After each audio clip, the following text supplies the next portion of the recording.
ஆண்டவராகிய இயேசு கிறிஸ்துவின் நாமத்தில் உங்கள் யாவருக்கும் என்னுடைய அன்பான வாழ்த்துக்கள்.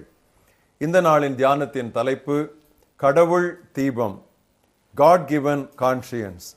வாசிக்க வேண்டிய பகுதி சங்கீதம் 51 முதல் 13 வசனங்கள். சங்கீதம் 51. தேவனே, உமது கிருபையின்படி எனக்கு இரங்கும், உமது மிகுந்த இரக்கங்களின்படி என் மீறுதல்கள் நீங்க என்னை சுத்திகரியும். என் அக்கிரமம் நீங்க என்னை முற்றிலும் கழுவி, என் பாவமற என்னை சுத்திகரியும். என் மீறுதல்களை நான் அறிந்திருக்கிறேன், என் பாவம் எப்பொழுதும் எனக்கு முன்பாக நிற்கிறது. தேவரீர் ஒருவருக்கே விரோதமாக நான் பாவம் செய்து உமது கண்களுக்கு முன்பாக பொல்லாங்கானதை நடப்பித்தேன். நீர் பேசும்போது உம்முடைய நீதி விளங்கவும், நீர் நியாயம் தீர்க்கும் போது உம்முடைய பரிசுத்தம் விளங்கவும் இதை அறிக்கையிடுகிறேன். இதோ நான் துர்க்கணத்தில் உருவானேன், என் தாய் என்னை பாவத்தில் கற்பந்தரித்தாள். இதோ உள்ளத்தில் உண்மை இருக்க விரும்புகிறீர், அந்த சமயத்தில் ஞானத்தை எனக்கு தெரியப்படுத்துவீர். நீர் என்னை ஈசோப்பினால் சுத்திகரியும், அப்பொழுது நான் சுத்தமாவேன். என்னை கழுவியருளும், அப்பொழுது நான் உறைந்த மழையிலும் வெண்மையாவேன். நான் சந்தோஷமும் மகிழ்ச்சியும் கேட்கும்படி செய்யும், அப்பொழுது நீர் நொறுக்கின எலும்புகள் களிகூரும். என் பாவங்களை பாராதபடிக்கு நீர் உமது முகத்தை மறைத்து என் அக்கிரமங்களையெல்லாம் நீக்கியருளும். தேவனே, சுத்த இருதயத்தை என்னிலே சிருஷ்டியும், நிலைவரமான ஆவியை என் உள்ளத்திலே புதுப்பியும். உமது சமூகத்தை விட்டு என்னை தள்ளாமலும், உமது பரிசுத்த ஆவியை என்னிடத்திலிருந்து எடுத்துக்கொள்ளாமலும் இரும். உமது இரட்சியத்தின் சந்தோஷத்தை திரும்ப எனக்கு தந்து உற்சாகமான ஆவி என்னை தாங்கும்படி செய்யும். அப்பொழுது பாதகருக்கு உமது வழிகளை உபதேசிப்பேன், பாவிகள் உம்மிடத்தில் மனம் திரும்புவார்கள். இன்றைய மனப்பாட வசனம் சங்கீதம் 99:8. நீர் அவர்களுடைய தீச்செயல்களுக்காய் அவர்களை தண்டித்தாலும் அவர்களுக்கு மன்னிக்கும் கடவுளாக இருந்தீர். You were a forgiving God, but you punished them when they went wrong. மனசாட்சி, இன்று நாம் அதை குறித்து சற்று தியானிப்போம். மனசாட்சி என்பது கடவுளிடம் நாம் பெற்ற ஒரு வரப்பிரசாதம் என்று சொல்லலாம். அது நமது இருதயத்தின் ஆழங்களை தேடி பார்க்க அவர் தந்த தீபமாயிருக்கிறது. நீதிமொழிகள் 20:27 மனிதனுடைய ஆவி கர்த்தர் தந்த தீபமாயிருக்கிறது, அது உள்ளத்தில் உள்ளவைகளையெல்லாம் ஆராய்ந்து பார்க்கும் என்று வாசிக்கிறோம். அது மனிதனின் ஆவி என்றும் சொல்லப்படுகிறது. கூரிய மனசாட்சி குண நலன்களை நேர்த்தியாய் செதுக்கும் வல்லமை உள்ளது. நல்லதை முழுக்க முழுக்க விரும்பவும், தீயதை முழுக்க முழுக்க வெறுக்கவும் நமது மனசாட்சி பழக்குவிக்கப்பட வேண்டும். தீயதை வெறுப்பதை விட நல்லதை விரும்புவது எளிது. இலகுவானதை தெரிந்து கொண்டு அடுத்ததை நாம் விட்டுவிட்டால் மனிதர் முன் நாம் புகழ் எய்துவோம், கடவுளையோ பிரியப்படுத்த முடியாது. நல்லதை விரும்புவதும் தீயதை வெறுப்பதும் சமமாயிருக்குமானால் நம்மை பார்த்து இறைவனின் முகம் மலரும், சாத்தானின் முகம் சுளிக்கும். எனவேதான் இயேசுவை குறித்து வாசிக்கிறோம், அவர் நன்மையை விரும்பி தீமையை வெறுத்ததால் அவருடைய பிதாவானவர் அவருடைய தோழர் எல்லாரை பார்க்கிலும் அவரை ஆனந்த தைலத்தினால் நிரப்பினார், அபிஷேகித்தார். நமது மனசாட்சியை நாம் சுத்தமாக வைத்துக் கொள்ளும் போதுதான் கருமையையும் வெண்மையையும், கருப்பையும் வெள்ளையையும் நாம் குழப்ப மாட்டோம். இன்றைய உலகம் சாம்பல் நிற உலகம். அதற்கு வெள்ளை என்றும் கிடையாது, கருப்பு என்றும் கிடையாது. ரெண்டுக்கும் இடைப்பட்ட இரண்டாம் கட்ட நிலைதான். அதைத்தான் ஆண்டவர் வெறுக்கிறார். ஏசாயா 5:20 விதமாக சொன்னார், தீமையை நன்மை என்றும் நன்மையை தீமை என்றும் சொல்லி இருளை வெளிச்சமும் வெளிச்சத்தை இருளுமாக பாவித்து கசப்பை தித்திப்பும் தித்திப்பை கசப்பும் என்று சாதிக்கிறவர்களுக்கு ஐயோ என்று தீர்க்கன் அன்று முழங்கினார். தனது பாவ சுபாவத்தை ஆன்மீக சிந்தையாய் மாற்ற உண்மையாக விரும்புகிற எந்த கிறிஸ்தவனும் மலை பிரசங்கத்தை கவனமாய் படிக்க வேண்டும். மத்தேயு 5, 6, 7 அத்தியாயங்கள். அதுதான் இறையரசின் சாசனம். That is the Magna Carta of God's kingdom. இறையரசின் தாற்பயங்களை தெளிவாக்குவதற்கு இதைவிட சிறந்த பிரசங்கம் கிடையாது. இப்பிரசங்கத்தை பரிசுத்தத்தின் நெடுஞ்சாலை என்று சொல்லலாம், ஹைவே ஆஃப் ஹோலினஸ். எக்காலத்திற்கும் அது நடைமுறையில் பொருந்தும். இதை மனனம் செய்வதும் அடிக்கடி தியானிப்பதும் நமது மனதை நற்குணங்களால் நிரப்பிவிடும். உண்மை உள்ளவைகளோ, ஒழுக்கம் உள்ளவைகளோ, புகழ் எதுவோ, புண்ணியம் எதுவோ, நற்கீர்த்தி உள்ளவைகளோ, இவைகளெல்லாம் ஒட்டு மொத்தமாக அந்த திருவசனத்தில் தான் உண்டு.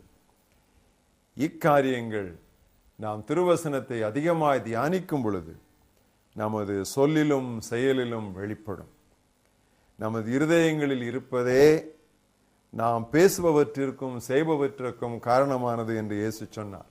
இருதயத்தின் நிறைவினால் வாய் பேசும் என்று அவர் சொன்னது அதுதான். மலை பிரசங்கத்தில் உள்ள ஒவ்வொன்றையும் இயேசு துல்லியமாய் கடைபிடித்தார். பிரியமானவர்களே, எந்த சூழ்நிலைகளிலும் நாம் நம்மை ஒரு கேள்வி கேட்டுக்கொள்ள வேண்டும். What would Jesus two? WWJD. What would Jesus two? அதாவது இந்த சூழ்நிலையில் இயேசு என்ன செய்திருப்பார்? கொஞ்சம் வழிவிலகி செல்வது போல் தோன்றினாலும் இவ்விதமான கோட்பாட்டையே தாற்பயமாய் கொண்டிருந்த அப்போஸ்தலன் பவுல் உடனே கிறிஸ்துவின் சிலுவையை, கிறிஸ்துவின் காரியங்களை நான் இவ்விதமாக கற்றறியவில்லை என்று சொல்லி அதிலிருந்து உருவி விடுவார். இந்நாட்களில் கூட 4 சுவிசேஷங்களிலும் இருந்து செய்யப்படுகிற பிரசங்கங்களை விட இயேசுவின் அற்புதங்களை பற்றி தான். இந்த 4 சுவிசேஷங்களில் அற்புதங்கள் உண்டு, ஆனால் அவைகளிலும் கூட அற்புதங்களை தான் நாம் பெருமிதப்படுத்துகிறோமே ஒழிய அவரது வாழ்க்கை முறையை நாம் அதிகமாக விவரிப்பது கிடையாது. நமக்கு இயேசுவின் வல்லமை வேண்டும், ஆனால் அவரது வழிமுறை நமக்கு விருப்பமில்லை. இதனால் தான் நமது ஊழியங்கள் பல இன்று உள்ளே வெறும் கூடாய் இருக்கின்றன. They are hollow inside. கூட்டி குறைக்காமல் கிறிஸ்துவை போலவே நான் இருப்பேன் என்று தீர்மானிப்பதே பரிசுத்தத்தின் முதல் படியாகும்.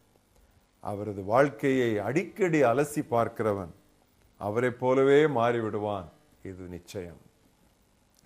ஜெபத்தினால் வலிவூட்டப்படாத மனது ஒருவேளை ஆர்வமுள்ளதா இருந்தாலும் அது வலுவற்ற உடலை பாவத்தில் விழாமல் தடுக்க முடியாது. எனவேதான் இயேசு போதித்தார், விழித்திருந்து ஜெபம் பண்ணுங்கள். ஆவி உற்சாகம் உள்ளதுதான், மாம்சமோ உடலோ பலவீனம் உள்ளது.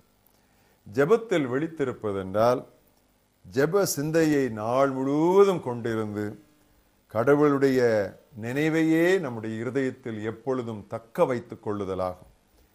கடவுளை நெருங்க நெருங்கத்தான் பாவத்தின் கொடுமை நமக்கு அதிகமாய் தெரியும். ஏற்கனவே நல்ல ஒரு பரிசுத்தவானாய் தீர்க்கனாய் தேவனால் அழைக்கப்பட்ட ஏசாயா, சேனைகளின் கர்த்தரை முகமுகமாய் நான் கண்டேனே, சேனைகளின் கர்த்தரை என் கண்கள் கண்டதே என்று சொன்னவுடனே ஐயோ நான் அதமானேன், நான் அசுத்த உதடுகளுள்ள மனிதன் என்று அவன் அங்கலாய்த்தான். வேகமாய் ஓடிக்கொண்டிருக்கும் இவ்வுலகிலே சில சமயங்களிலே நம்முடைய தோல்விகள் உடனுக்குடன் நமக்கு தெரிவதில்லை. ஆனால் அவசரப்படாமல் கடவுளுக்கு முன் இருதயத்தை அலசி பார்க்க நேரம் எடுத்தால் அவைகள் ஒன்றன் பின் ஒன்றாக நமக்கு முன்னால் வரிசையாக வந்து நிற்கும். அவற்றை தேவ சமூகத்திலே அறிக்கையிட்டு மன்னிப்பு பெறலாம். இனியும் அவற்றை திரும்பி செய்யாமல் வெற்றியாய் வாழ்வதற்கு அவரிடத்தில் நாம் வல்லமை பெறலாம்.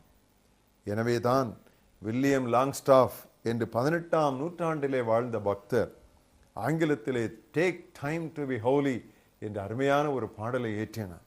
இதோ அதனுடைய தமிழாக்கம். தூய்மை பெற நாடு லோக கோஷ்டத்தில் தானித்திருநாளும்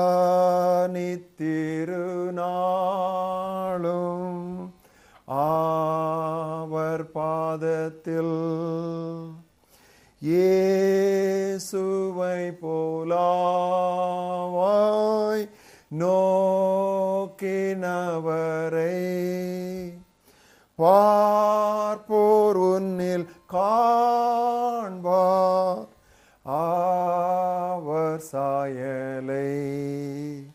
Take time to be holy. தூய்மை பெற நாடு, நேரமெடு. நீர் அவர்களுடைய தீச்செயல்களுக்காக அவர்களை தண்டித்தாலும் அவர்களுக்கு மன்னிக்கும் கடவுளாக இருந்தீர். மகா பெரிய தேவனே, மகா பரிசுத்தரே, எங்களை குறித்து எவ்வளவு அக்கறை கொண்டிருக்கிறேன். நீர் எங்களுக்கு தந்த தீபமாகிய வரப்பிரசாதமாகிய மனசாட்சிக்காக நாங்கள் நன்றி சொல்லுகிறோம். மனசாட்சியை மழுக்கி விடாதபடி எப்பொழுதும் திருவசன தியானத்தினாலும் உம்முடைய குமாரன் எப்படி நடந்து கொண்டார் என்று சுவிசேஷங்களை திரும்ப திரும்ப அலசி பார்ப்பதினாலும் எங்கள் மனசாட்சியை நாங்கள் கூர்மையாக வைத்துக்கொள்ள கர்த்தர் எங்களுக்கு உதவிதார். இந்த நாளிலே நீர் எங்களுக்கு கொடுத்த மனசாட்சி என்னும் பெரிய கிருபாவரத்திற்காக நாங்கள் நன்றி சொல்லுகிறோம். ஆண்டவரே, உம்முடைய சமூகத்திலே நாங்கள் நேரம் எடுத்து தனித்திருந்து அமர்ந்திருந்து நிதானமாய் தூய்மை பெற நாட எங்களுக்கு உதவிதார். இயேசுவை போலவே நாங்கள் மாறிவிட விரும்புகிறோம். அதற்கு நாங்கள் நேரம் எடுக்க வேண்டும். திருவசனங்களை வாசிக்கும் பொழுது கர்த்தாவே, எங்களுடைய வாழ்க்கையிலே எங்கள் இருதயத்திற்குள்ளே கர்த்தாவே நீர் எங்களுக்கு தந்திருக்கிற அந்த மனசாட்சியை நீர் கூர்மையாக்க வேண்டும் என்று நாங்கள் செபிக்கிறோம். மட்டுமல்ல, எல்லா சூழ்நிலைகளிலும் இயேசு என்ன செய்திருப்பார், வாட் வுட் ஜீசஸ் டூ என்று திரும்ப திரும்ப கேள்வி கேட்டுக்கொண்டு அவர் விரும்பாத காரியங்களை, அவர் செல்லாத இடங்களுக்கு செல்லாமல், அவர் சொல்லாத வார்த்தைகளை பேசாமல், அவருக்கு பிரியமில்லாத காரியங்களிலே சற்றும் ஈடுபடாமல் முழுவதும் இயேசுவை போலவே நாங்கள் மாறிவிட கர்த்தாவே முழு முயற்சி எடுக்க உதவிதான். இப்பொழுது நாங்கள் உம்முடைய பிள்ளைகள் என்று அழைக்கப்படுவதனாலே நீங்கள் எங்கள் மேல் பாராட்டிய அன்பு எவ்வளவு பெரிதென்று பார்க்கிறோம். ஒரு நாள் வரும், அப்பொழுது உம்முடைய குமாரனை போலவே நாங்கள் மாறப்போகிறோம். அந்த நாளை நாங்கள் நோக்கி இருக்கிறோம். உம்மோடு சேர்ந்து அந்த நாளின் பெரிய ஆசீர்வாதத்திற்காக நாங்கள் ஒத்துழைக்க கர்த்தர் எங்களுக்கு உதவிதாரும். இயேசு கிறிஸ்துவின் நாமத்தில் ஜெபிக்கிறோம் எங்கள் ஜீவனுள்ள பிதாவே, ஆமென்.